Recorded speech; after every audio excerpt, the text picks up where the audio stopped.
Ha guys, let's get more news about Warriors, but first don't forget to subscribe and leave your like. Iguodala admirably admits he fails to replicate Curry's lifestyle. Everyone wants to be like Warriors superstar Steph Curry on the court. The 36-year-old is a four-time NBA champion, future A. Smith Memorial Hall of Fame selection, and will be remembered for the impact his three-point prowess had on basketball and off of the court. Curry is a family man and philanthropist who serves as a role model to millions. Even Curry's former Golden State teammate of 8 seasons Andre Iguodala wants to be like the Warriors' number 13. Appearing on Mark Jackson's Come and Talk to Me podcast on Friday, Iguodala admitted to the former Golden State coach that trying to be like Curry is a tall task. I'm trying to be like Steph and I fail every single day, Iguodala told co-hosts Mark Jackson and Mark Jackson Jr. It's hard, man. He's true to who he says he is, and he has that killer mentality that people don't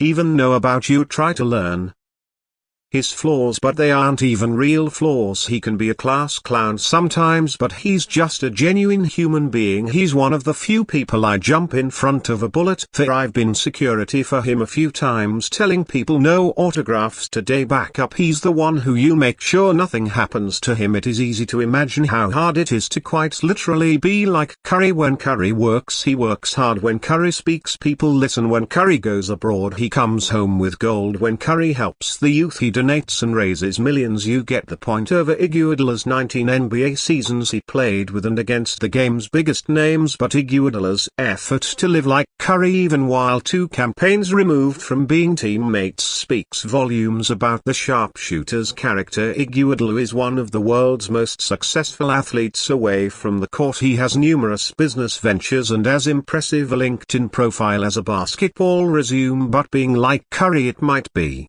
unattainable if not even Iguodala can pull it off. Andrew Wiggins questionable for Tuesday's Mavs game. A big collision in Sunday's game between the Golden State Warriors and the Oklahoma City Thunder had negative consequences for both players. Chad Holmgren suffered a fractured pelvis when fell down defending an Andrew Wiggins layup, and now Wiggins is questionable for Tuesday's game with the Dallas Mavericks with a lower back strain. Wiggins missed 2 games earlier in the season with the same injury. He and Anthony Melton have both struggled with back issues this season. Draymond Green has had back issues in the past, which is something the Warriors veterans can bond over, while spry youngsters like Jonathan Kuminga and Moses Moody throw alley-oops to each other. It's not clear that the collision with Hall Green is what hurt Wiggins' back, but he was moving noticeably slower during the fourth quarter of Sunday's 127-116 win, but the rest of the injury report is as clear as the path to the hoop in Sunday's game with their Thunder centers out. It's as empty.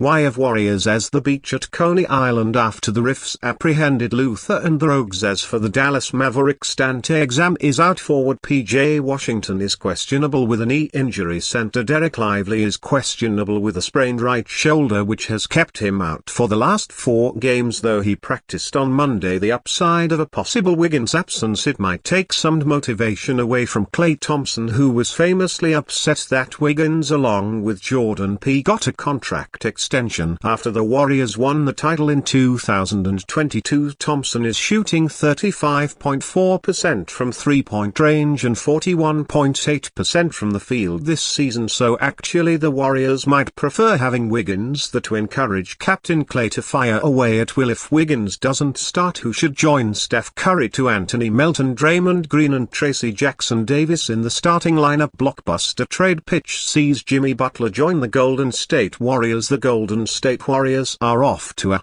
surprising 8-2 start to the 2024-22 NBA season and find themselves atop the standings in the Western Conference, while the Warriors' hot start has their fans dreaming of another championship run. It's unlikely they'll win it all without having another star next to Stephen Curry. Their Warriors tried to land one this past off-season as they looked into acquiring Paul George and Lauri Markkanen. They failed in their quest to land either of the two and looked set to have a somewhat disappointing 2024-22 campaign, but that's not not been the case. It's been an incredible start, and a big move might be in order to build on that and become serious contenders. Meanwhile, out east, the Miami Heat have gotten off to a 4-5 start. The Heat were one of the best teams in the conference over the last 4 years, but it appears their days of being a serious title contender with this core are now over, so it might be time to part ways with Jimmy Butler, who can be a free agent next summer according to Zach Buckley of Bleacher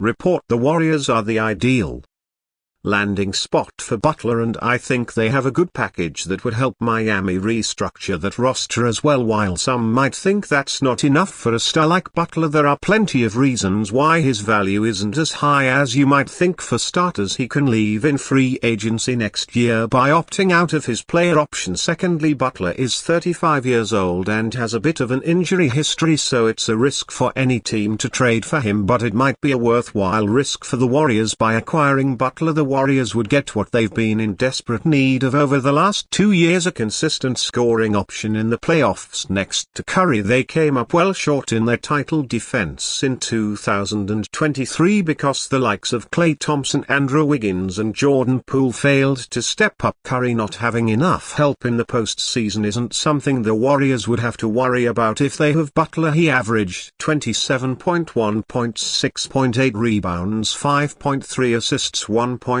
steals and 0.6 blocks per game over his last 2 playoff runs with the Heat. Butler hasn't gotten off to a great start this season with averages of 16.1 points, 4.8 rebounds, 4.9 assists, 1.5 steals and 0.3 blocks per game, but he has shown by now that you can rely on him to take things up a notch come the playoffs. He also remains a good defender and would form quite the defensive duo with Draymond Green. My big concern is the injuries, and Butler is currently out with an ankle injury, but I think it's a risk the Warriors have to take. As great of a start as this is, they absolutely need another star next to Curry if they want to win another title. The Warriors are giving up a lot of solid pieces to acquire Butler here as well, but they are one of the deepest team in the NBA. Head coach Steve Kerr has struggled to give minutes to everyone, and this would solve that small problem as well. And you fan, what do you think of the situation of Jimmy Butler? Leave your opinion in the comments.